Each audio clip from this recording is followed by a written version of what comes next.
Samantala, good news sa mga mamimili dahil nasa ang bababa ng presyo ng sibuyas sa susunod na linggo. Si Vel Custodio sa report. Pagtitipid na lang ang diskarte ni Yoni sa pamimili ng sibuyas. Ito ay matapos magtaas presyo ang red onion sa mga palengke. Imbes mas maraming bibilin, babawasan na lang. Kunwari, kalahating kilo, magiging 1/4 na lang. Sana magbaba ng konti, hindi na tumaas, lalo ngayong December.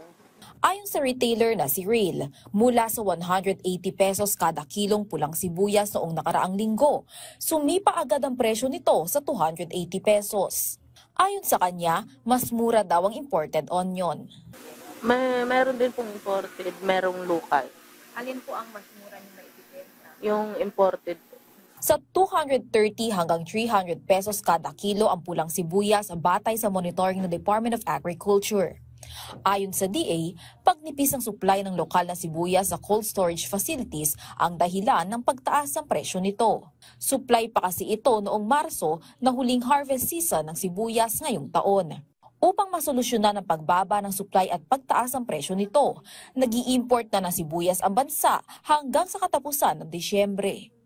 120 to 150 dapat yung presyo ng sibuyas. Pero ngayon talaga, nag-utos na naman sekretary na magparating. So, ina-expect natin siguro next week, magsisimula na bumaba yung presyo ng sibuyas. Pag nagdatingan yung karamihan ng mga imported red onion.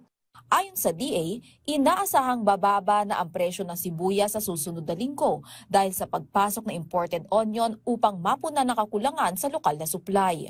Halos 60,000 metrikong tonelada ng inaasahang dadating na import volume ng pulang sibuyas. Mahigit 11,000 metrikong tonelada naman ang pumasok na sa bansa. Habang nasa 23,500 metric tons na ang pumasok na white onion sa bansa mula sa inaasahang 37,800 metric tons sa volume ng white onions. Tiniyak naman ng DA na hindi nasisipa pa ang presyo ng sibuyas ng hanggang 700 pesos kada kilo, hindi kagaya ng nangyari noong nakaraang taon dahil may mga pumapasok na imported na sibuyas sa bansa.